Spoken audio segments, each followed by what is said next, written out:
We interrupt your regularly scheduled programming to bring you some breaking news. There's been reports all over the area of something crazy going on, something big. People's homes, their minds even, are being taken over by something called, what is it they're calling it? They're calling it Bad Movie Debate. What up, nerds? It's me, Jacob Babb, here for Bad Movie Debate, and we're going to do a regular old debate episode. It's October, so it'll be fall, autumn, but not necessarily spooky. Austin Babb is here with me. Say hey. Hi. Hello. So we both love fall, if you didn't know. And we decided, I decided and then asked Austin nicely to please do an episode with me because I needed something. We're going to do a non-horror movie fall movie kind of a thing. So that's like the theme before we get into our top 5. What do you love most about fall? Oh, about fall, not the movie, Nope. just about fall. No, we'll get, this whole thing is going to be nothing but this movie for 45 minutes to an hour and a half. So what do you like about fall? Well, you know, I was trying to think of something to say other than, well, you know, you proposed to me on Halloween and that was our anniversary and we got married on Halloween and we dress up every year. Yeah, and throw a party every year. Yeah, that was the first thing that came to my mind. Obviously, I was trying to be like a smart ass. Well, yeah, but like why find other things to say. Why did we both want to do those things together? You know what I mean? Like, because you liked fall before we met, you know, and I like it's slowly becoming like my favorite season. Yeah. I think I was definitely a summer girly, but definitely a summer girly. No, I definitely fall is probably my favorite season because it's the best one.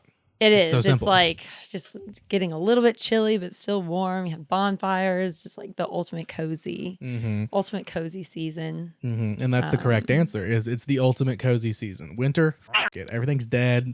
It's too cold, and it's annoying and depressing as hell. Yeah. Fall, leaves change and it looks nice, and they're all crunchy on the ground. This is when you have, like you said, fireplace, or like we have fireplaces in people's houses. You have fire pits outside of people's houses and stuff. Football's going on, which is also great. And you still have hope in fantasy or for your team and stuff, you know, because come winter, not the right podcast, Jacob. I know, but going. like once winter comes, all that's gone. So fall is nice because you're still hopeful for those kind of football related things before they get yanked away from you. But again, that's a whole different podcast.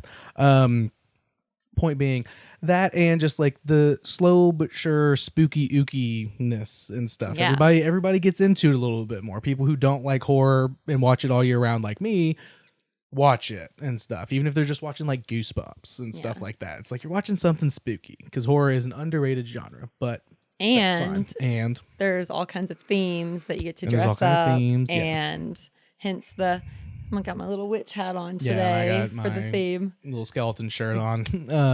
Why not? It's fun. Why not? There may be more costumes in the future for the next episode, but I gotta talk to my next guest about that, but we'll figure that out.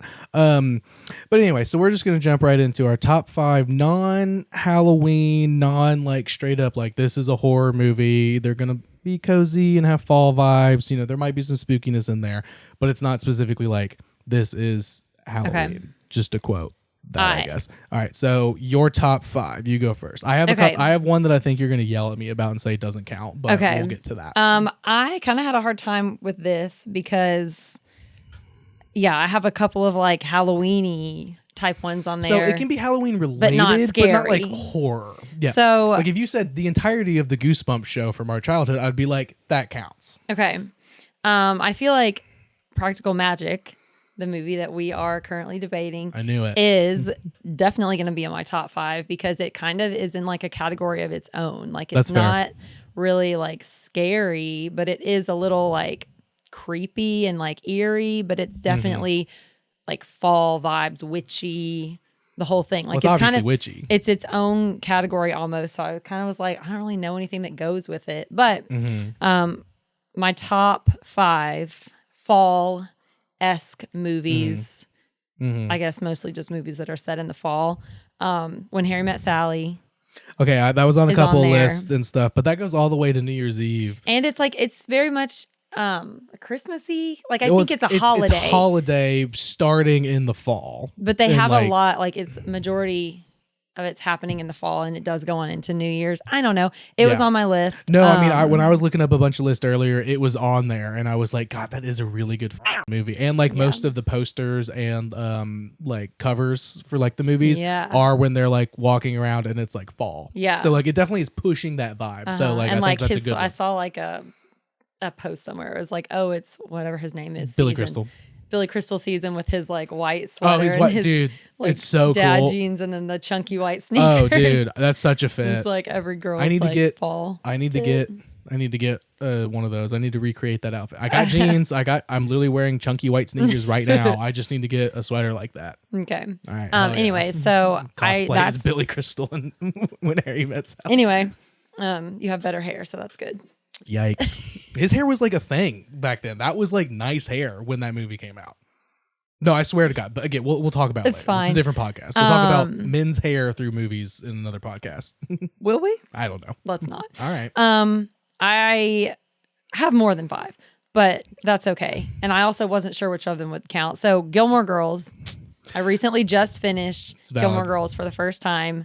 And I know I'm very late to the game. Yeah. Collective gasp from the audience. I know. I don't have the soundboard on this one. It's fine. But yeah, so it definitely gave those kind of vibes. Yeah. Like we've got the like mother-daughter thing to it, like the family, like the sisters kind of thing. It gave those kind of vibes. I mean, Gilmore Girls is basically the fall show. Yeah. Even now that like it's almost more popular now than it was like. I'd say it's just as popular. Like it's like kept maybe when its it popularity came out, and stuff. Know. I think like I think a lot of people were watching it when it came out, and like a lot of like our generation grew up on it, and they just go back to it. Yeah. And then more people are expanding. Like again, you just saw it for the first time, and like you're like, what have I been doing? Yeah. You know what I mean? Like how did I not watch more of this? I mean, it did take me over a year. I started it last fall. I mean, yeah, but it's a long ass show. It's a like, slow burn. Well, but I really enjoyed it. And that is on my fall movie show, whatever list. For sure. Halloween Town is on here, even though that is a straight up Halloween movie. Yeah, but again, not horror. No, okay. That's mainly what we're doing is like what makes you feel ready for October vibes, and like it's not meant to like instill fear in you, whether it's short term or long term. This is just like because that's more of like a movie about magic and they're on a mission. Okay, that's like closer to Harry Potter than like Insidious. We're getting there. Shocker. But yeah, Halloween Town is on there. I think that's probably my favorite like Halloween movie. Yeah, even more so than like Hocus Pocus, which I did put that on here, but I mean. I was already past 5 when I put it on there.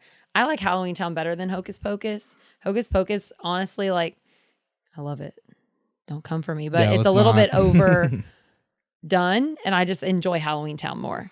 Yeah, Halloween Town, there's something but I love Hocus Pocus, uniquely special about it. But Halloween Town just gives you like the cozy, nostalgic vibes that I feel like Practical Magic kind of does in its own way too. Yeah. But I wouldn't say, if you said Halloween Town 2, I would say, no, that's a horror movie because that shit's fucked up. That's the one that like, that they go to the black and white world where Calabar's revenge, and he comes back and he starts turning the parents into what their costumes are. That's real shit. Yeah. That's scary as hell. Yeah, that is scary. That's when like that reminds me of that Goosebumps, like the mask. Yeah, with the mask. One. Yeah, exactly. Yeah, no, that one, creepy. Halloween Town 2 is a horror movie. It's not a fun, campy Halloween movie for children. It's a straight up horror movie. I mean, it's not that scary. It's scary. Okay. I don't know how many I have. 1, 2, 3, 4. You've said like 4 already, but okay, just go 5. Through your okay. list. So the last one on my list, and I have a question mark beside it, was Harry Potter. Now, as a whole, the two of us agree that Harry Potter is like a Christmas. Yeah, it was last time you were on a Christmas episode, it was on your Christmas list. Yeah. When we did the Hot Frosty, it was on your Christmas list. But here's the thing. So Harry Potter and the Sorcerer's Stone is on the Christmas list. That is a Christmas movie. Okay. Harry Potter and the Prisoner of Azkaban is now on my fall list because that one is more spooky-esque. Well, that one's definitely and less like... That one's definitely the vibiest, you know, I would say. And like, I would say it definitely hit, it's definitely more of a Halloween one than the first one is. So, I mean, I'm not disagreeing with you. Yeah. Like, and it's got the Whomping Willow and everything. Yeah. And like, those are like, it's like a Weeping Willow tree, werewolves. Obviously. There's werewolves. Yeah. Yeah, all out. Yeah. I think that's good. All right. Cool. Is Well, that that's your my list? 5. All right. Mhm. Let me get into mine. Get yelled at for one of them. Okay, so first and foremost, Young Frankenstein. Oh, okay. Not a horror movie, Yeah. but I watch Goofy. it every October. It's incredible.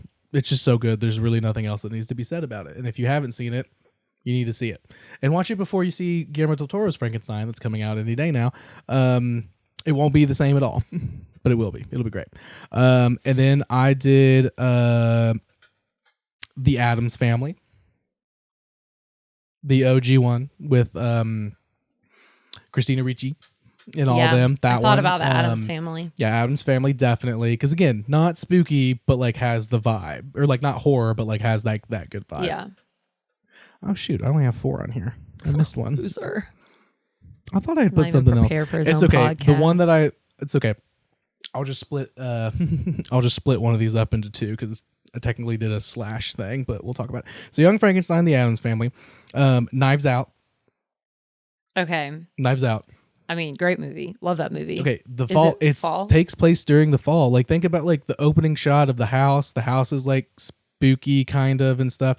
There's fall leaves everywhere. They're all in big sweaters, and there's like they're drinking tea and stuff. Like it's a vibe, and there's like some like tension and stuff. Okay. But it's definitely like New England fall is like the backdrop of everything. No, that's I mean, happening. love that movie. No, and it's Did you think I was going to get mad at you for that? No, these last 2.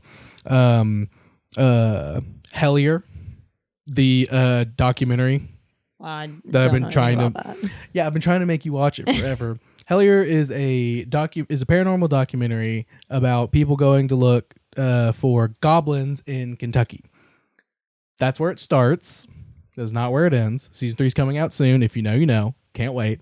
It is super spooky. It's not horror. It's real, and it's really weird. And it's like it's just got a vibe to it that's just like, no matter when you watch it, it's like. Wait, super can spooky. I guess your last one? What? Is it Twin Peaks? No. Oh.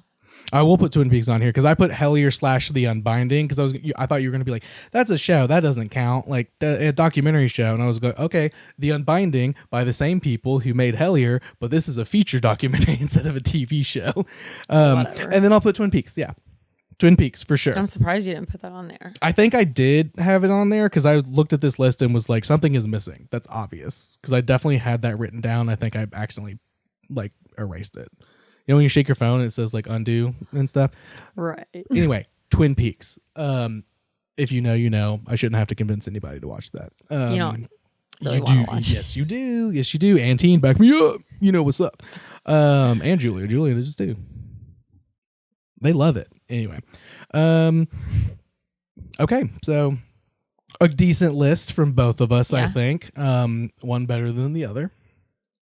I will say. Obviously. Yeah, obviously. All right, now let's get into those ratings for practical magic, as it were.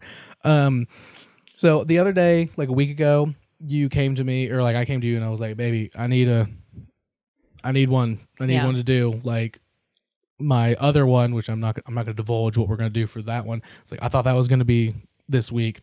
It's not going to be until like the end of October when I'm going to be able to do that one with that guest. And you're like, Practical Magic, you haven't watched it, Practical Magic. And I was like, there's no way we're going to be able to do that. People love that movie. And I looked it up. So the Rotten Tomatoes critic score is 26, which is about 30 less than I thought. I thought at best it would be somewhere 50 to 60 and be able to do it. It's 26. It's pretty rough. But tell the audience score. The audience score is 73. I think that's all that matters. We can end the podcast here. No, absolutely not. IMDb 6.3, middle of the road, always. Even the worst movie you've ever seen is still somewhere between 5.8 and 7.2. Like every movie is. It's On IMDb. On IMDb, because that's all. It's all used. Because it's interesting. Because sometimes they're really bad, and it's like, holy shit, it's less than 5, or it's like less than 6. That's crazy. And then Metacritic 47 from their critics, so good bump, and then a 7 out of 10 for their users. Oh. So about the same audience score, like user score, but a much higher score from the critics that they have like cited and stuff, which is Still interesting. failing though. Yeah, no, it's still failing by a wide margin, but it's over 20 more points. So it's pretty good. 20% higher. Now it's time for the reviews. Yes. The best. The best part. Okay, so the good one comes from Bob Thomas for the Associated Press. And he says, quote, Bullock brings the needed tone of credibility to practical magic, while Kidman delivers excitement and unpredictability, end quote.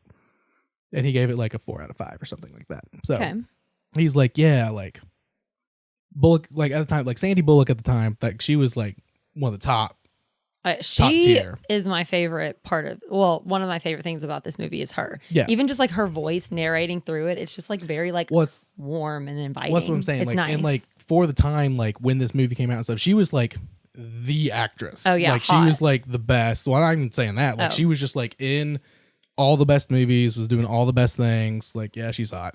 But like, so it was crazy. And then a young Nicole Kidman in there to be like the younger sister, and like the way they played off each other, this guy's like can't beat it. So good. I agree. So anyway, the bad review, Roger Ebert for the Chicago Sun-Times said, quote, the movie doesn't seem sure what tone to adopt, veering uncertainly from horror to laughs to romance, end quote. That's not even a bad review. That's the whole like point of the movie. No, so you want a movie to have like a tone and like stick to like that overarching like tone and vibe like throughout. Like he's saying, okay, so this is a romance. It starts off like, oh, this is a romance movie. And then hold on, and then it's a comedy because there's just like straight up comedic scenes that are like that, like it would be in like a Judd Apatow movie. It's a totally different vibe. And then there's and then the guy at the end, again, spoiler alert for anybody who hasn't seen it. The ghost dude at the end, where did that come from? And like now it's like really intense horror, and they're doing this really intense ritual magic. Obviously it's practical magic, so they were going to do some intense magic, but like it's in like an exorcism style. Like it's like, like if you were watching this movie and I came in and I didn't know what you were watching and I'd never seen it before, and I came in at 3 different times, I could think you're watching 3 different movies if Sandy Bullock or Nicole Kidman weren't on the screen. Yeah. I could be like, what are you watching? Like, oh, did you change it? Okay, like, so I did find... That's bad. I think that they're doing it on purpose, because when I look up like the movie, I actually looked it up because the whole reason this came up, other than it being fall, is that there's a number 2 coming out next September. And I looked it up and I was looking into it, and it says practical magic, in parentheses, fantasy romantic comedy drama film. So it literally, the original one, it says that for the second one, but like it's the same.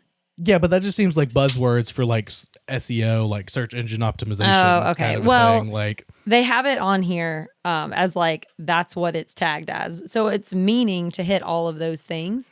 And I think it does. And it gives you like a little bit of everything. And that's kind of part of the like uneasiness of it. Like I did write down that it was a little bit like weird. Like it's a weird movie.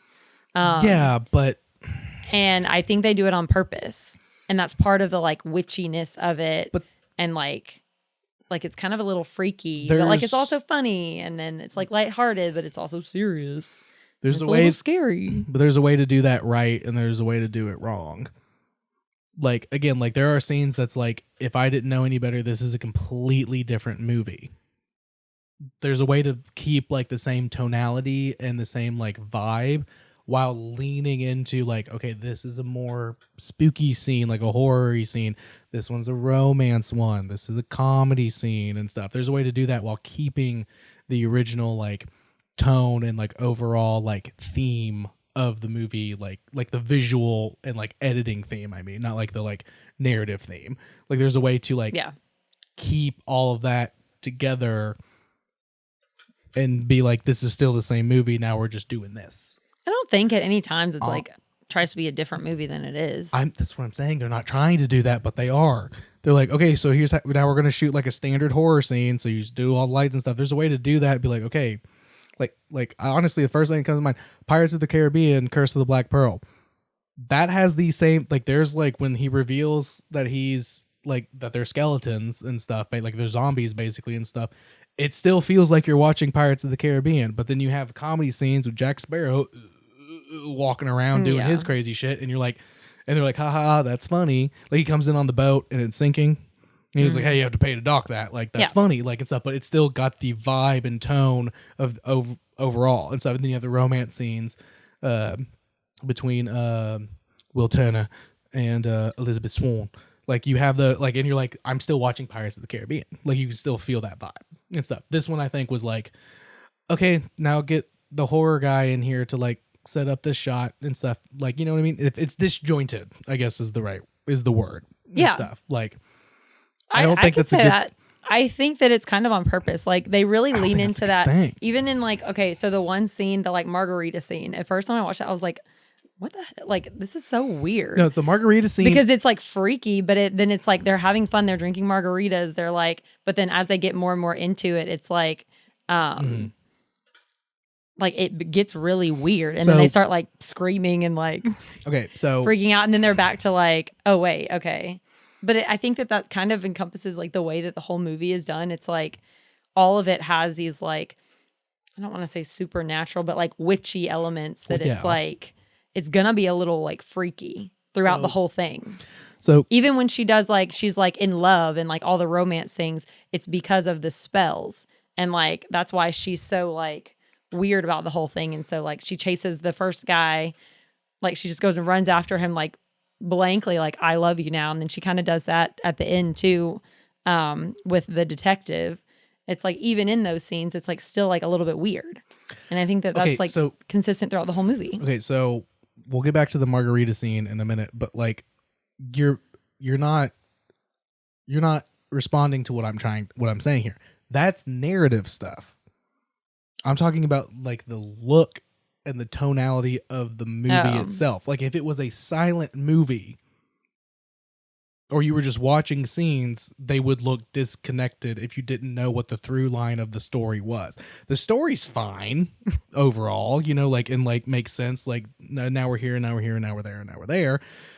I'm talking about like the way the scenes are played out, the direction of the acting and stuff, like it hits different things that don't feel like an all-encompassing, like, this is all practical magic, but we're going to dive into these little sidebars that are, like, different kind of genres, like, in terms of, like, look and editing is what I mean. Okay, well, we can agree to disagree on that. Okay, that's what I'm saying. Like, narratively, all of it makes sense.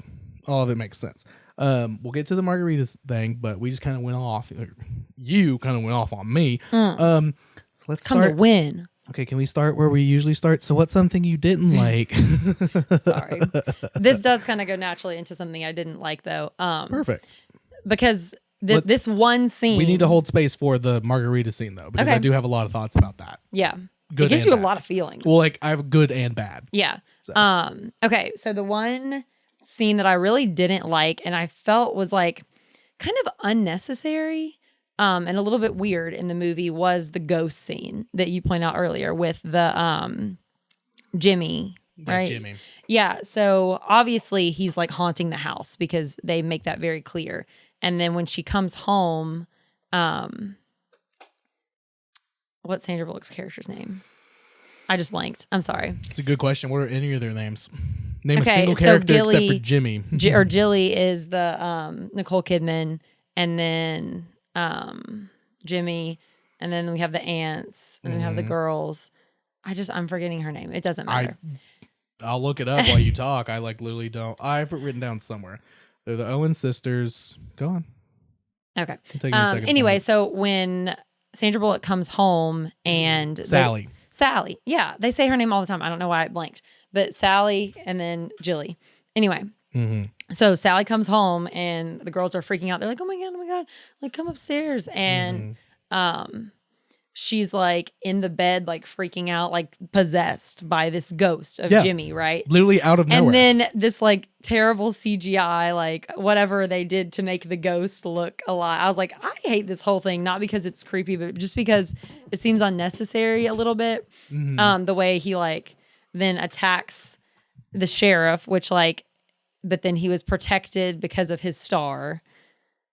Is silver. His silver. Okay. The star, like his favorite shape, the star. But that whole thing I thought was kind of like, okay, the only reason that we really needed that was to get Sheriff on your side. To the next scene? No, it was to get like Sheriff on your side and like be like, okay, yeah, like obviously this guy is the bad guy. Like he's the one that we're against. Like, yeah, but I'm going to work with them. Still killed him. Yeah, he was a murderer. He was literally a serial killer. Yeah, no, sure. I understand. I agree that we're not playing the justice police, that like no one should be able to kill anyone. That's not anyways, what I'm saying. But like it's a movie. It's fine. That's not what I was saying. Okay.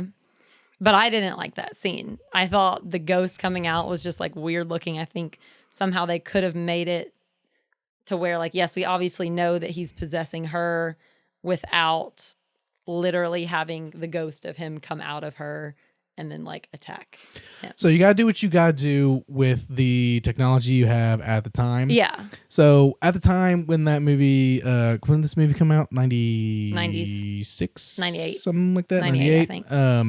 Double check that I could be wrong. I'll look for us. But there's only so much you can do, you know, and for the time, that probably looked fine. You know what I mean? Like, think about The Mummy. Like, one of the best movies ever made. With Brendan Fraser. Obviously, everybody knows that.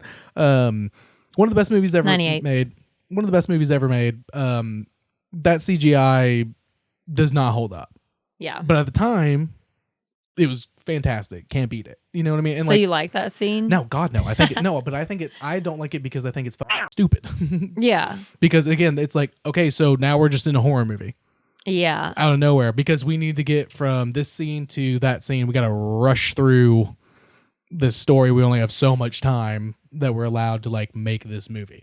So this movie's based off of a book that a lot of the negative reviews I saw were like, dang, dude, like what a great book and what like a mid-ass adaptation of this book, because we're missing a lot of like stuff that we need to like understand why we're getting from here to here. Like they like, again, it was the 90s. They didn't make movies over 2 hours really. Like that wasn't really a thing. Like when you popped out like a movie like this, like that's like, this is a movie that is like a romance at its front. Like it is a romance movie. They didn't make movies that were 2 hours long unless they just absolutely had to be, or it was like Quentin Tarantino or you know, like Francis Ford Coppola, like one of the like auteurs of the 90s and stuff, right?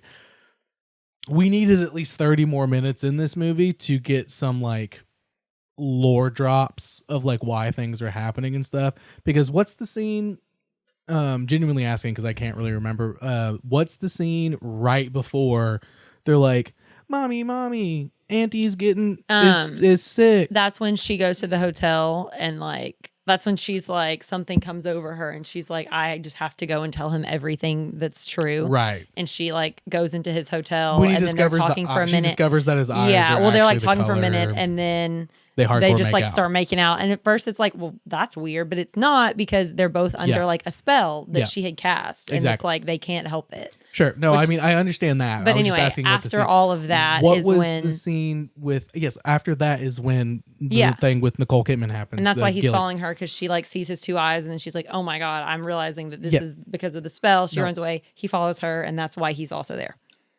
I understand that. Okay. What's the last scene we see with Gilly before that? It's when he's there interviewing them for like the first or second time, or is it the scene when the frog throws up the ring? And they're having like a good day, but then like that happens. No, that was before then. The scene we see before her, like signs of him like being there. Like I think the margarita scene happened before that, and no, not Jimmy. No, I know. I'm talking. I know. Gilly. I want to know when the last scene is Gilly, because like where we go from Gilly is doing this, and now she is being possessed. So there's a whole thing when they're sleeping where like something's weird, and she's like getting up and like looking around and like looking out the window because she thinks she sees him. The daughter sees him. The daughter actually sees him, but it's one like it's at night and they're in the room together. And Sally is sleeping, but Jilly can't sleep, and she's like gets up and like goes and looks out the window, and then she's like looking around. Okay, so that's the only scene we have any indication that his ghost is there and wants to get back at Gilly in some way. Well, other than, I mean, he left the tequila. The girl saw him. So, like, the frog burped up his ring. Here's the thing. Okay. Like, we know he's there. Yeah, okay. Hold on. First and foremost, because we'll get to the margarita scene, I liked the soundtrack. The soundtrack was fun. Sorry, we were supposed to get to the part that you did like about it. No, we're supposed to. It's this conversation starter, but the conversation starter's going. Like, we're conversating. Yeah. But I did want to say, I like the soundtrack. That first song, This Kiss, when she goes and runs and like they get there. Don't sing anymore. We'll get ripped off of all the airways. That was like hell yeah, and all the other songs I was like hell yeah. Every song that played, I was like nice, good soundtrack. That was probably my favorite part. Even like that's what's part of so like iconic about it. Probably is the soundtrack kind of makes it. So I definitely agree. It with that adds point. to it, but like even now, like I mean, everyone's posting like all the fall things, and that's a popular. I'm sure it's trending or whatever. Audio on like TikTok and Instagram and stuff is the theme, the one that plays at the beginning and the at one the that end. You wanted to play. Yeah, I was like, oh yeah, I can play it. You cannot play that. Yeah, but you can play it on TikTok. You can't play it on it. Like this. hearing that song, you automatically just get the feeling of like fall, like witchy, like cozy, like ooh. Sure, I'm saying the soundtrack, not the score. So the score is original, like instrumental music that's made for the music. Okay. The soundtrack is like This Kiss. Shania Twain did not write that song for that movie. Okay. Like they were just like, this is a perfect song for this scene. We're gonna put it in there. Yeah, we got Shania Twain, we got like Stevie Nicks, all the good. Of course, they had to have a girly songs. But that's what I'm saying. It's like a oh god, it's like Ben Wyatt says in Parks and Rec. Love soundtracks because it's like your favorite directors making a playlist for you. Like, and this is a good one, you know. So I get that. So I like that. Okay, let's talk about the margarita scene. Okay. I'll say the good, and then we'll talk about the bad. Okay. I liked how they have. First of all, midnight margaritas sounds lit. Seems like it's a tradition because once Sally like woke up, she was like, "Oh hell yeah, it's midnight margarita night! Like, let's go." Yeah, they're weird. Lit. They're witches. They're witches. They're like. There's nothing weird about a midnight margarita. It sounds lit. Okay, first of all. Second of all, not the point. Third of all, I'm getting to it. Wasn't weirded out about that because again, they're eccentric. They're weird. We know this. Eccentric is a good word. They so doing that. And they're drinking it, and then the way it goes from them having a good time and having fun, and then slowly but surely they're drinking more, and the way it's edited in that moment is very like David Lynch Twin Peaks, and like David Lynch in general, where it's like the shots of like the film shots, not the shots they're taking, like they're getting faster, and faster, like subtly as they are like saying really, really rude up shit to each other. Yeah. Like that shit's like they're slipping out and then they're like covering their mouth being like, like and stuff like that's all cool.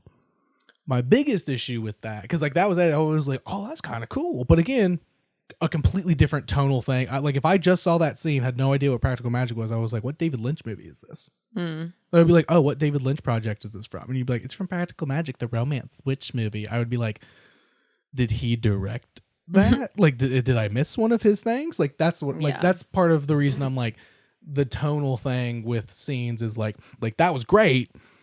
Doesn't really fit, but I liked it, but it doesn't really fit. That's one of those examples. But like the thing I don't get or don't understand from that scene is, where'd you guys get this tequila? Somebody left it on our porch.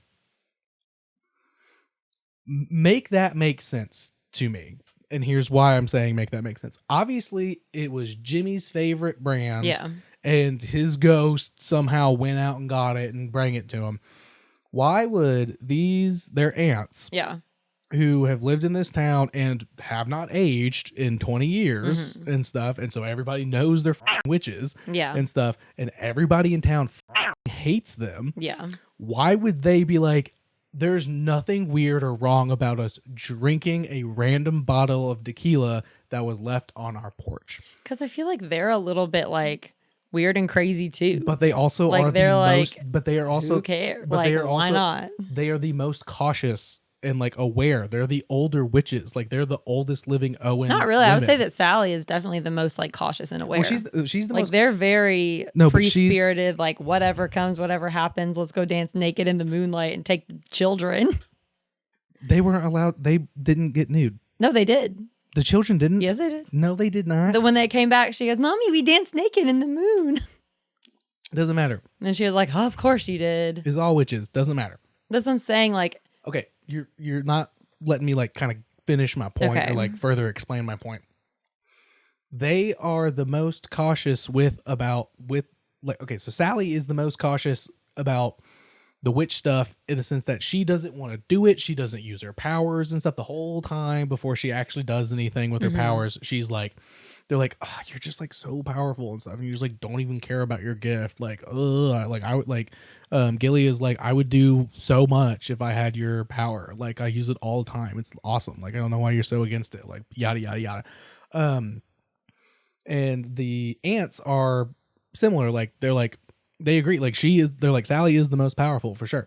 Yeah. But they're the most cautious when it comes to witchy stuff like that. And there's nothing witchier and more like, this is a bad thing than someone giving you a bottle of an ingestible thing on your porch with no idea who it's from in a town who hates you. yeah. That is a lapse of judgment that does not make any sense and does not have any context. Like that they're just like, yeah, no, it's fine. Like, it's fine. People don't leave them gifts. I would say off camera, they have been left death threats and like bad things on their yards. Yeah, like, but they're so unbothered by anything. they are super bothered by it. Like they go into town and they're like, yeah, like we're going to do our thing and stuff. And like, they're proud of who they are and everything. And I get that. I would not trust that. The only one that's If I bothered was by them. any of it is Sally. But like, I don't think it's off character at all. If anything, maybe they definitely knew something was up with the two of them. Like they knew that they did something. Yeah. And But that's the murder, which we haven't even talked about yet. Yeah. We'll get to. Well, no, but like the aunts knew that the girls did something. Yeah. And that's what they were like, even before that, or maybe it was right after. They're like, yeah, you've made a mess. Clean it up. Yeah. Or no, because the night after, like right after that, because they were like, oh, something's off before. And they're like, oh, whatever. Like, we've got midnight margaritas. Someone left us tequila. Like, let's just drink it. And maybe they did know in some way that it was connected to that. And like, maybe then they're like, okay, now you realize too, clean up your mess. We're gone now. No, that's an even worse argument. That Why? they're like, it could have been, if they're like, yeah, there's a ghost in the house. The ghost probably brought us this tequila.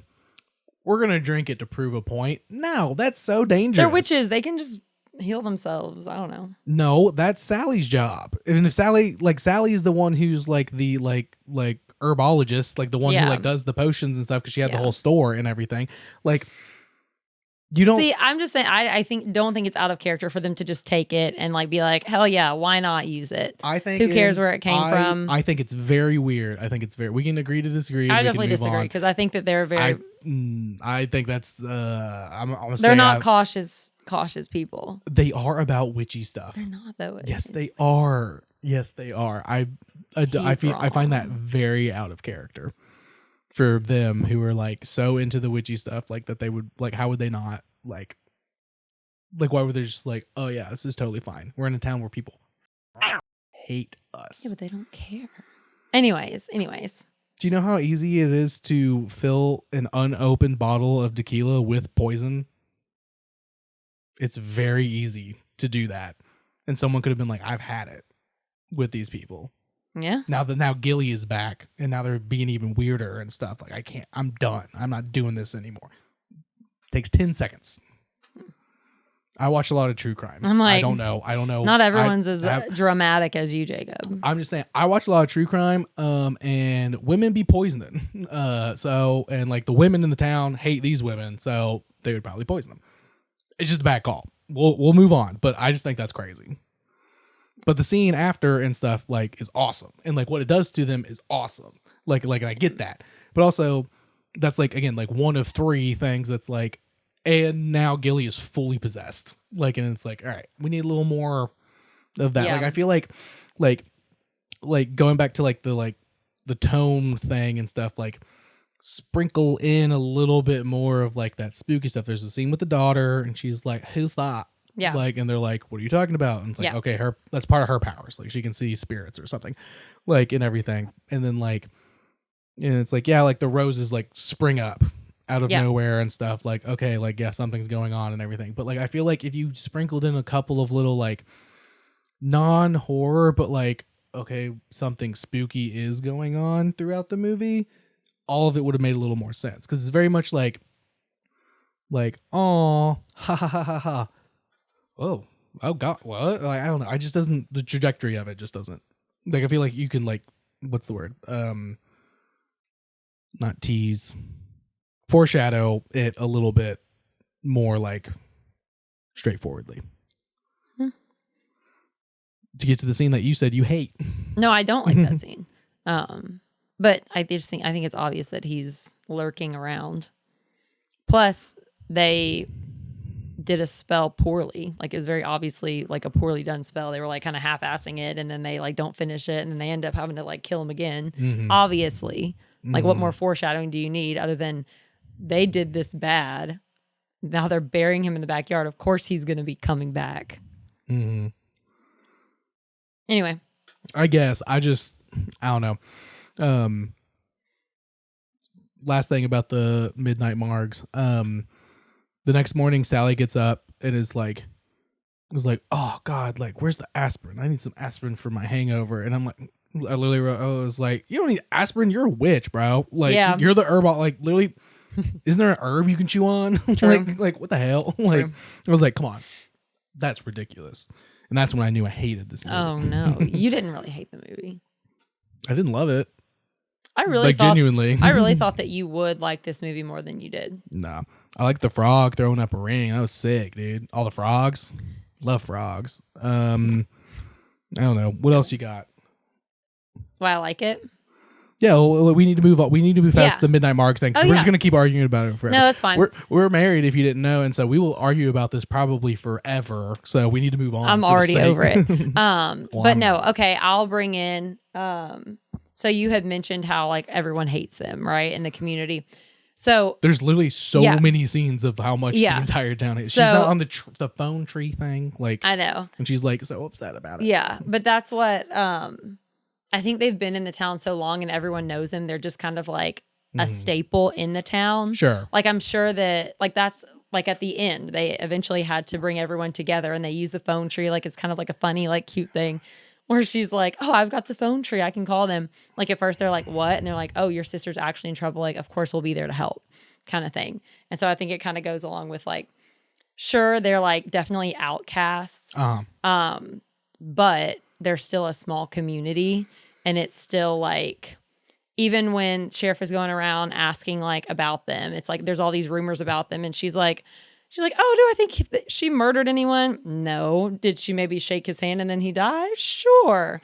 Like, it's very much like a girl power type thing with all the women in the community. Like, they don't interview any men. They don't really care about the men. I think that's why you don't like this movie, is because it's very like, oh, you think I hate it's powerful all like women? Girl power. You think I hate girl power? No, I know you don't. My favorite artist is Sabrina Carpenter. That's not a bit. That is real as how dare you say that to me? No, but it is. Like, it's very much like made. I think it's made for women. I mean, my last note was this movie is not made for me. Yeah, and I took that into consideration. I knew going in, I knew this movie wasn't made for me. So like, I get what you're saying, but that's not what makes me. Again, I've already said a bunch of things about just the filmmaking process, like, and like how the movie is. It's like, it is disjointed. It is kind of weird because like the man comes in, the detective, and yes, we only see him interview like women and stuff because it's the women of the town who hate the Owens family. The men in town don't really give a shit. You know what I mean? Like, that's a women hating women kind of a vibe. There are a couple of people. So there, one group of women he's interviewing. One of them is straight up talking mad shit. like she's saying some genuinely awful shit, and then one woman comes in and says no, like, and like defends her a little bit, and she ends up at the ritual at the end, like that woman does. Yeah. And then her two employees, Sally's employees at the store, they're part of that group and stuff. And like then there's a couple of other random ones, and the woman who's in charge of the phone tree, and stuff. And she's there because she respects the phone tree, like, and stuff. Yes, and she always wanted to see she's like, well, I always wanted to see what the inside, like, because she was curious. I think a lot of it is like they're curious about them, it's and women, it's women being jealous of other women. Because they're living an alternative lifestyle and stuff. Like, is the vibe I get from it. And I'm not saying that's like wrong or bad or like makes a bad movie and stuff. I'm just saying I wish I had seen a little more. Again, we need like another 30 minutes of this movie where you can sprinkle in a couple scenes of like some women in the town like defending them a little bit more than just like once. Like there's like one scene where he's interviewing people and a couple people defend him. Like and then like now they're like, woohoo, like we're ready to do it. Is my vacuum okay instead of a broom? And they're like, yeah. Well, that's good. what, like, because they all called each other. Like she called the one girl that was in charge of the phone tree, and that's how a phone tree works, I guess. Well, it's she's at the top, she Sally's calls at the top, her, and then the next one, the next one, the next one, the next one. Yeah. And it's kind of like, it's only almost like backwards, like rumors like 6 spreading, of them. because it's like getting like less intense as the phone goes on. It's like, oh yeah, like we need to go over there. Like her sister's in trouble. We need to help her. It's not like we're performing a ritual, like blah blah blah. Sacrifice. Well, I don't think she ever said that. She said, my sister's in trouble. Can you please bring a broom? I need like and let everybody else. Well, they know knew that they're witches. They knew that like something. Well, exactly, but I don't think she would have said like we're about to do a exorcism on my sister. like a first person probably would have been like nope, nope, like not touching that, like kind of a thing. And they were all very hesitant at first, but then I think they just realized how similar, like people are always scared of what they don't know, right? And then once you like open up the common ground and realize like, oh, we're not all that different after all, then that's a good theme of the movie. No, I think it's a good I think it's a good thing. I just wish there was, again, like this movie lacks foreshadowing for these like end result, like the like last act, like the third act, like scenes where it's like, okay, she's just hella possessed now. Yeah. Like she is full blown, like, okay, somebody mysterious liquor being left. Like, oh, and it made us all weird. Oh, the daughter saw a thing. Oh, Gilly got up in the middle of the night and was like, what was that? And stuff. And now she is full blown 100% possessed by this guy. We need more than that. We need more I will context say for the that. scene, like right before they tie her up and stuff, whenever like, oh, they thought he was gone when he left her like body and then like attacked the sheriff, but turns out he's not gone when she comes back, and she's like, oh, Gilly, like blah, blah, blah, like you're okay, and then she's like turns into this like kind of creepy, and then she like licks her neck and is like, oh, like blah, blah, blah, I'm into sisters. It, like gave me goosebumps. I was like, yeah, no, that's just Nicole Kidman being an incredible actress. Like that was like a good scene. I was like, ooh, like, and they were able to tell that like, oh yeah, she's definitely possessed by him without like going all ghost. Yeah, when the detective sheriff, because he has a sheriff's badge, which he keeps on. I don't know, but there was like a maybe 10-second conversation. It's because from the time he was born, he was cast under a spell, and he had to love stars, so he became a sheriff. But he's not a sheriff because a sheriff doesn't go out of their jurisdiction. He is a sheriff. It says sheriff. That's what I'm saying. I think that's like a thing he just has on him because he's a private investigator. Okay. Like and stuff. Like a sheriff is going to be like, okay, so this is going, doesn't matter. This is going in the county, over the county line. Well, you good luck. Spit. No, we did not. They're gonna be like, well, good luck to them. Not my problem anymore. Like a private detective, like a private investigator goes anywhere in the country or anywhere in the world to like figure it out. He has that because of the bullshit. That's also like just like a cute little like, again, like that's the only part silly, of like. So part of the thing is that he's obsessed with stars. That's what that's his. Okay, so it was like the whole list that she made. It was like she was creating an impossible, like a man that doesn't exist. It would be impossible. Green eye. So she would never fall in love. So she would never have any of this like heartbreak and stuff that happened to all the women in her family. And then the love of her life wouldn't die. Yeah, exactly. Yeah. No, which is what ended up happening. I get it. I know what. But anyway, so she created this like mystery man that would never come to exist. So she made him, one blue eye, one green. His favorite color is a star. He can like triple flip pancakes. He can ride a horse backwards or upside down or something like that. And just some random bullshit. It was a bunch of random things. But one of the random bullshit things was that he loves stars and he went favorite. into law enforcement, so he has a genuine silver sheriff's badge. Okay. Sure. And like that's great. Like this man's whole life has been like predetermined by a spell. And that's great foreshadowing for when he was able to like banish the ghost for a second. Yeah. When they thought that they had done it before and stuff. And that's all fine and dandy. Now I have a problem. Okay, what's your problem? Kind of the whole point of the movie, I guess. I don't love this like predestination message that the movie gives, where it's like so this poor innocent boy out in Arizona or wherever the fuck he is and stuff. His whole life is now devoted to meeting Sally, and there's nothing he can do about it. Like that kind of sucks. Like that's just like not good. Like I don't know. That's to it. He doesn't know. I don't know. If we're gonna get into like magic, like real magic, like magic with a K, magic is real. Look it up.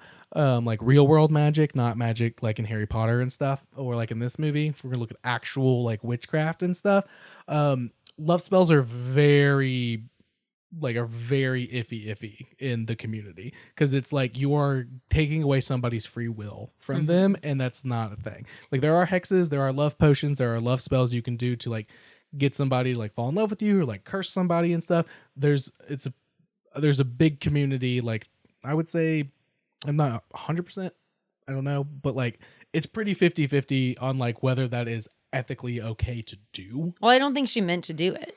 Well, actually, I mean, she definitely didn't mean to do it. She was trying to say, like, yes, I will only fall in love if this man exists, which I'm going to give all of these characteristics of a man that doesn't actually exist. Sure. And then... And she's a child. She's like a little kid. And I get that she's a little kid and everything. But again, I think it's like, I don't know if the message is supposed to be like true love. Like, I think the message is supposed to be like true love will find you.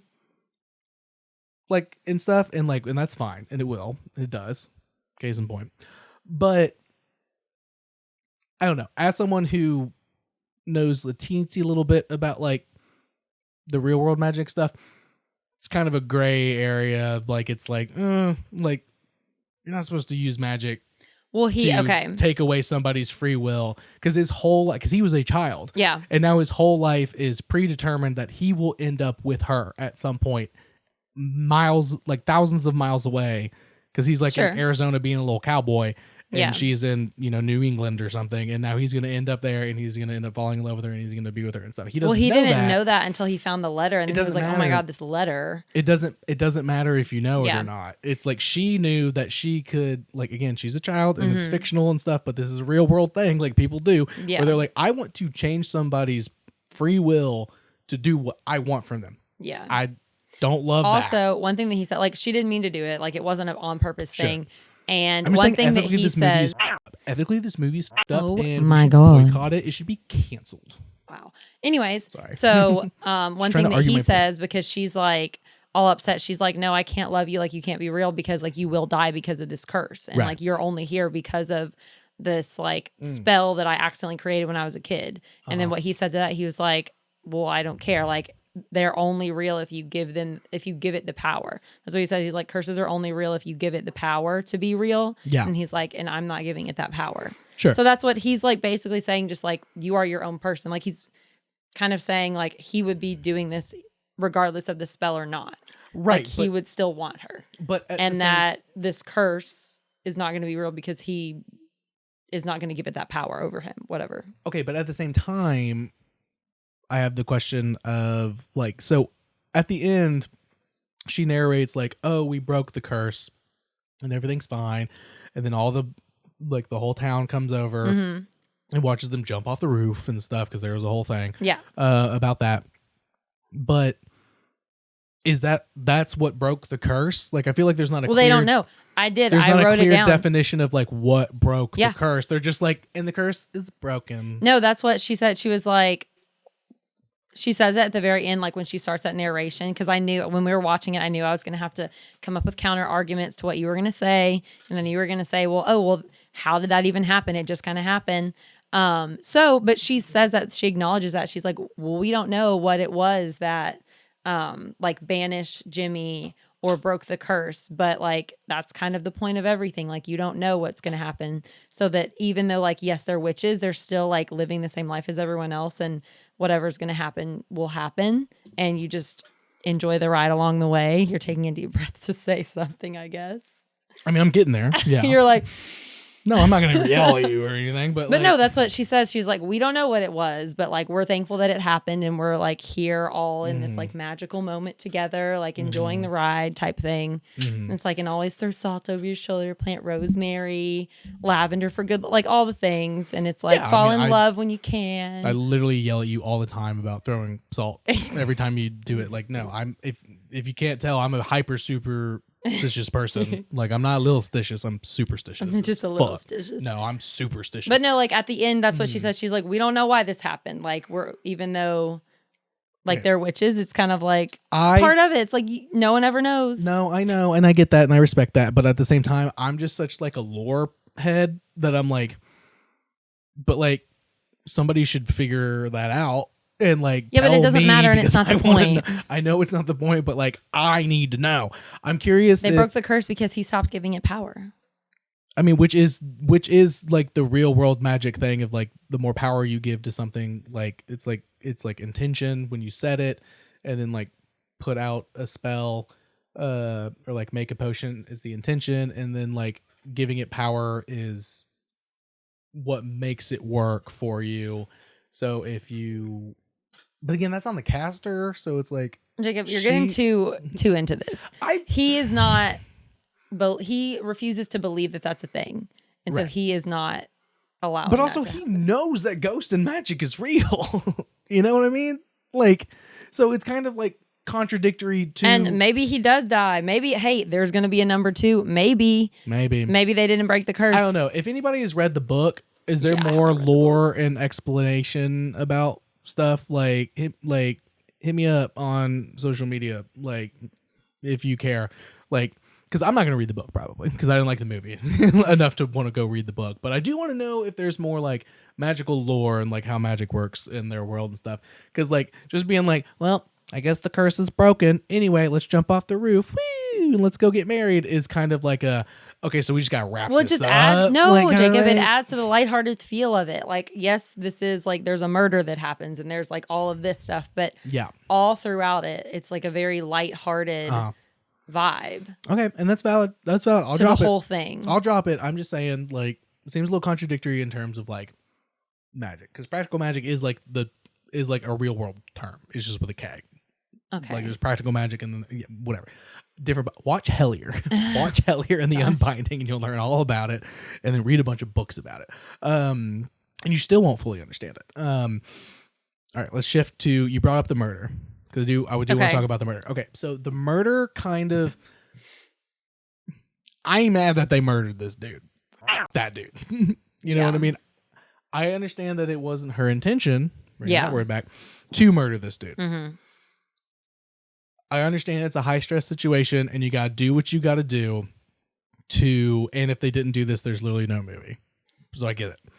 But at the same time, part of me is like, again, having to overanalyze everything to like find any negative thing I can talk about.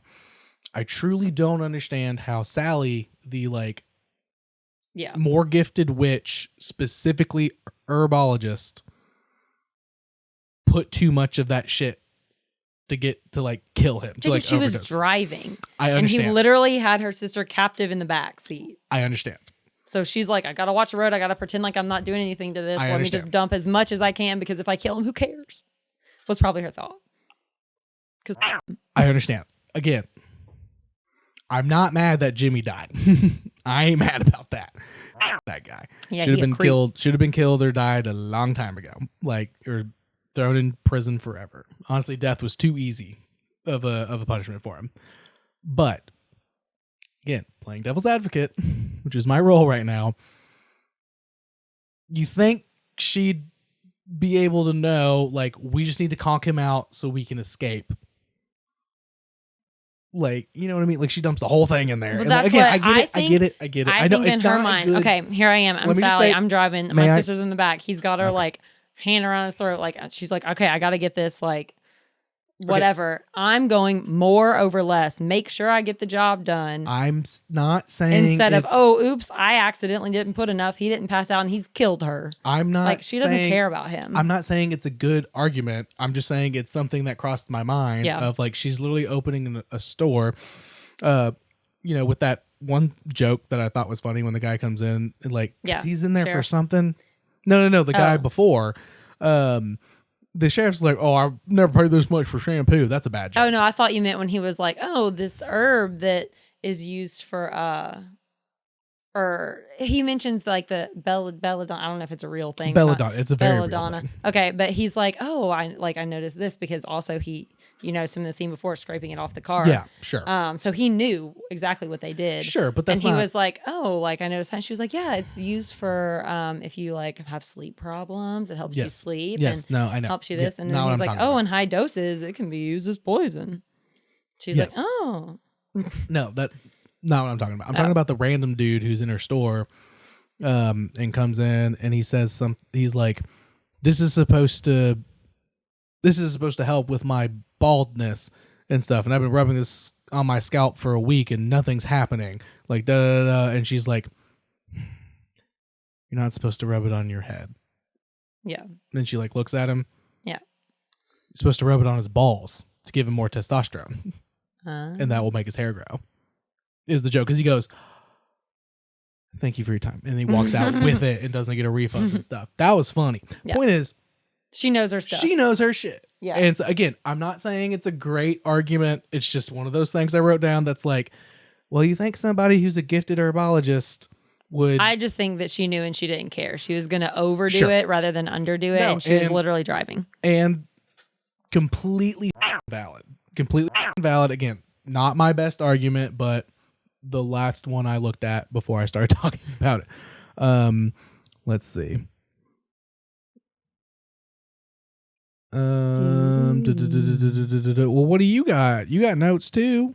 Yeah, I've already said why I think it's great. I think right now, like I've already won. No, absolutely not. No, I just think, okay, closing thoughts. This is just this haunting went from 5 to 100 so fast because it was like, oh, there's a haunting, and it's like, oh no, she's full blown possessed and stuff like that. That shit was crazy. I guess I'll say I did like the like exorcism scene. Like I thought that was done well, but again, it felt more. It was like 10 minutes before that. This was a completely different movie. Like kind of a thing, but the way they did that and like how it went down and how they realized like what they needed to do with the magic circle and everything like was pretty cool. And like all the women being like the aunts and Sally start chanting and stuff, and like it's like watching, it's like cutting to them like they're like, wait, they're we like do this too? yeah, they're like some of them are like starting to say it and someone's like, are we supposed to say this? Like that's like kind of keeps it in the right tone, but it's still like holy shit, this is really intense kind of a thing. Also, they pronounced Hecate wrong when they were doing the ritual to bring it back. They say like Hecate. It's Hecate. I'm pretty sure. Somebody let me know if I'm wrong, but I've always heard it's Hecate, not Hecate. Okay. So they're not even saying. Okay, you're really grasping at straws here. No, I'm just saying they're not even. I'm just saying they're not. They're literally not even doing their magic right. Okay. Like they're literally not even. They're literally like reaching out to a goddess that's not real. If it's like again, I've always heard Hecate. Somebody correct me if I'm wrong. Not Hecate, which is what they say, but you know, it is what it is. It's a movie about magic. Yeah, I think that you're looking way too much into that. That's literally my job right now. Also, okay, here's something. I got a couple things actually. So at one point Sally says, "Don't fill their heads with nonsense" to the aunts about her daughters. Don't fill their heads with nonsense. She knows magic is real. It's not nonsense. Yeah. Her kids know magic is real. It's not nonsense. They know that shit is real as Like what? Like I know she's but super she anti. chooses to like not accept it as part of her know, life. but That's why I think it's unfair. she didn't want that for them. Sure, but I think it's unfair to the children for her to call it nonsense. for her to call it nonsense. Like no, what you're seeing with your eyes right now is not real. Like that's bad parenting. That's bad parenting. I think it was literally like it was a bad line of dialogue. She could have said like don't fuel them with that stuff. Like I'm trying to keep them out of that stuff. Like she could have said something like that instead of being like, all this nonsense, all this bullshit that ain't real. Like I don't think nonsense can mean like not just fake. Like nonsense calling something means fake. something that doesn't make sense. This does make sense because it's real. Okay. That's what I'm saying. Like that really did kind of rub me the wrong way. Yeah. I was like you're literally trying to gaslight your children into knowing that magic is not real when they literally can see it happening, and you're literally opening a store based on magic. It's not based on that. That's her herb store. But like she has like a magical gift with it to like it's like fueling her thing. Like her stuff works because there's magic involved. And also big whole thing about the blood moon. Oh, there's blood on the moon and stuff. What's the context of that?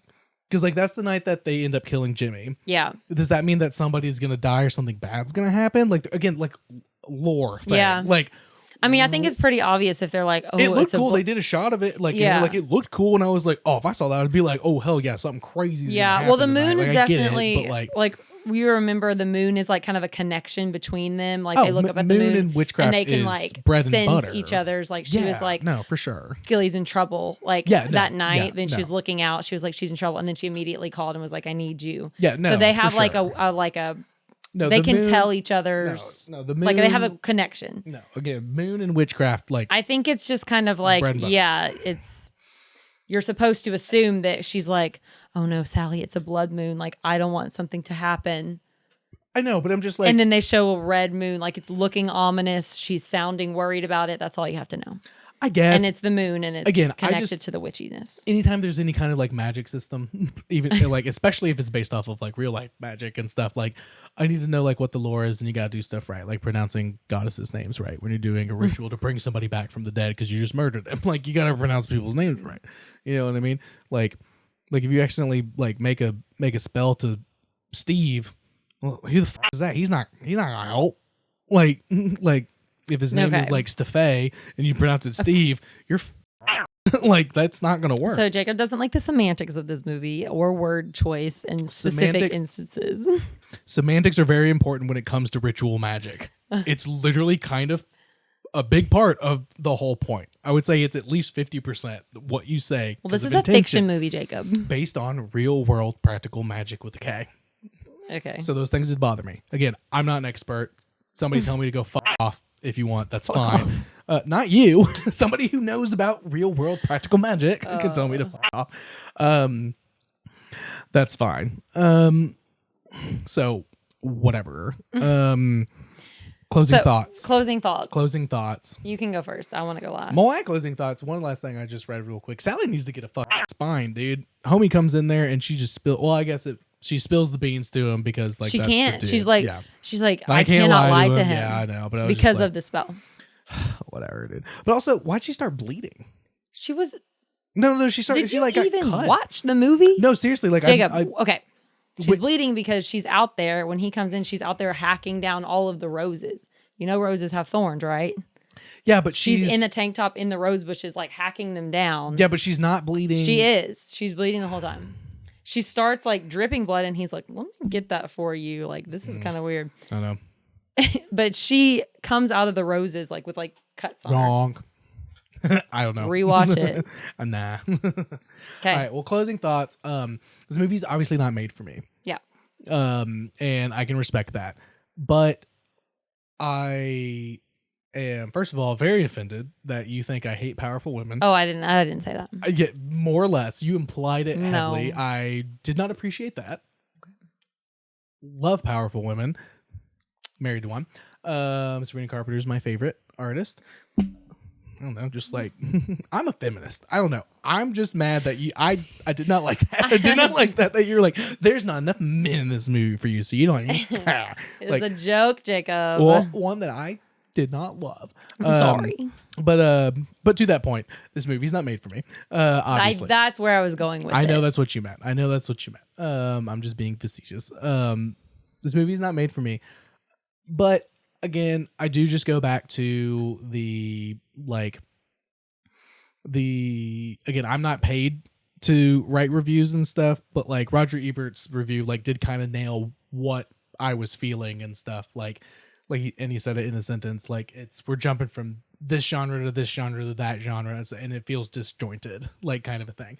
And it really does feel like that, because again, like I said, if I walked in, like if you were watching the movie and I was in here like hanging out like or working on something, at any moment of that movie I could have walked in and been like, you're watching something different. If I didn't see one of the main characters, it'd be like, and now you're watching something else, or now it's a different episode, like, or something. But like, this is a tight, less than 2 hour movie, and it just didn't feel like it had, like, it wasn't connected, like, in terms of filmmaking, and it's really disjointed narratively. Sure, it all makes sense, but there's also a lot of gaps and jumps from like, okay, now we're at point A, and now we're going all the way to point F with like the haunting and stuff. Obviously, the haunting part was the most interesting to me, and I'm like, we're not giving enough time for that. It's a romance movie. It's actually a romance comedy drama. It's a romance comedy drama fantasy. It's like, fantasy romance comedy drama. Like a movie should be two things at most, like a sci-fi horror, like a mystery thriller. Yeah, like this has got it all. A little bit for you, a little bit for you, even for you over there. Movies that are made for anybody and everybody are sometimes not great. But this movie definitely wasn't made for anybody and everybody. They accidentally tried to make it for, like, again, it's just the way they went about film in terms of it filmmaking wise. They missed the mark on keeping the original like vibe and theme throughout. There was no through line of that. It was disjointed, like visually, editing wise and stuff. The only thing that kept together was the loose narrative that was connected and jumped around a lot, and the main characters and like, the acting. So your closing thoughts, your biggest argument against it is that it is feeling disjointed and like it jumps. Okay. So whenever you said that quote, I kind of agreed with it. Like, I don't think that that's a bad thing. Like I said, I read it's meaning to be all of these things. And you're saying, oh yeah, it's meaning to do it and it's doing a bad job. But I think that that's the purpose of the movie. Like I said, it's weird. And it wouldn't be this like weird witchy movie without some like weird elements of like, wait, why did it just do that? And I think it's like, oh, you can be witchy and you can be like creepy and spooky, but you can also like, you're just a normal person. And then you're going back to like fighting between these two different lifestyles almost. And at the end, it doesn't really matter. We don't know how things happen, and we just live in the moment and like go with what what it is. And we jump off the building, we fly, and then they all love us. Because the community comes together in the end. But my closing thoughts, I think that this movie is iconic. I think that it can deserve that word because it has withstood the test of time and still is widely rewatched every year by people everywhere. And it's very much if you think, oh, witchy vibes like movie, it's this. If you want to be like, ooh, like I'm feeling a little witchy, like witchy is the perfect way to describe it. It's nostalgic. It's witchy. It's like, I wouldn't even say spooky. It's weird, but it's a lot of things. And I think that it just makes you feel really good watching it. And it takes you on like a little wild ride, but then you come back and you're like, oh. And I think that that's the point. Sure. But once again, no, Jacob, we're done. We're done. No, I had my closing thought, and so the podcast is over. You can do all of those things and still keep it obviously noticeably feeling like the same movie. I'm looking at some movies behind you right now that do all of those things and have like comedy, horror, like romance and stuff. But you know you're watching that movie no matter what. This movie didn't do that for me. I think it did just fine. Anyway, I guess we'll leave it up to the viewers. Yeah, we're going to have to leave it up to the viewers on this one because I'm create a poll. I already know I'm going to win. I do think it's going to be, I mean, yeah, my audience is going to destroy me for this one probably. But I do think it deserves higher than the 26 from the critics. I would put it more in line with the Metacritic 47. for sure. Like it's not terrible, and it like I get why it's such a fun watch. It just wasn't a very fun watch for me. Yeah. But it's hard to when it's a movie I've never seen and I'm like I have to find all the bad Yeah. in it and stuff. I know I got to pick that I liked it, and so of course you just had to watch it with the lens of like I'm gonna hate this. I mean 90% of this is I have to go in hating it. Yeah. You know, kind of a thing. Yeah. So I would agree with I think I would give, if I had to give like a percentage wise, I might go 80% because there were parts of it that 80 is higher than anybody like audience and stuff. They were like 73. That was at like 74 or something. But yeah, no, I would give it an 80. I mean, I'm arguing that this is like a great movie, so yeah, I'm not gonna give 100% because there were parts that I was like, no. meh. But there's very few definitely 100% movies out there. Yeah, actually, I might give it like an 85, B plus. That's crazy to me, but hey, you do. It's not getting an A. God knows, which almost makes me want to give it like a 90, which is actually like almost an A. If you gave this movie an A, we'd have to off camera talk about it longer because like there's no way, there's no way. It's getting a solid B. For me. Okay, so I'm just saying, but you were B plus just because it's so fun. Real quick though, so Sinners is 100% A plus plus, and you're saying that this movie could be almost an A. Yeah, it's different vibes. For what it does. We're talking about movies as a whole. I don't think you can talk about movies as a whole like that. I think that it depends on the purpose of the movie. That's what the ratings. Those two movies. That's what ratings are. That's what ratings do. Those two movies are completely like nothing to do with each other. Okay, but like you compare movies that whatever. We'll talk about it later. I think that for what it's meant to do, it does it, and it does it very well. And people rewatch this movie year after year because of the feeling that it gives you. I've literally already seen Sinners 4 times this year, the year that it came out, because of the feeling it gives me. You're a weirdo. No, and I'm not talking about Sinners. This is not. I loved that movie too, but that's not what we're talking about. One? Real quick, what would you give that one? And then we'll wrap it up. What would you give that one? If this is a B plus, what do you give Sinners? So this was. Practical Magic talking about much movies. More my vibe of movie. I'm just saying, talking about movies. Sinners, as a whole. Because Michael B. Jordan is in it twice, it's automatically going to get like an A. So it's an A. It would be an A plus if there was 3 of them, which is something you and Cassidy both said. When of course. You're like, not enough Michael B. Jordan. Of course. There's literally 2 of them. He's in almost every single scene. But that movie was made more for like you love horror type thing. No, see that movie, that's a movie that's made for everybody. Because of like, okay, we'll talk about it more off camera. Anyway, so we're agreeing to disagree, I think, on this one. Which I felt like I knew was going to happen, but that's fine. I will never give in. No. Stubborn as hell. I'm a winner. Okay. Sorry. Well, we'll see. That was creepy. Follow on. Weird. Follow on TikTok and Instagram at Bad Movie Debate, at Bad Movie Debate Pod. There will be a poll that will come out soon, and you can vote and tell me I'm a idiot for not loving this movie as much as most people do. We'll see. So keep an eye out for that. Updates with news and everything, and we got more spooky stuff coming in the very near future. Tell your friends, like and subscribe. Hit that notification bell. That's YouTube for the YouTube heads out there. Just let people know. Even if you're hate sharing it, be like, listen to this idiot talk bad about Practical Magic. Shares are shares, so I don't care. Like that's fine. All right. Well, happy Halloween. Happy Halloween.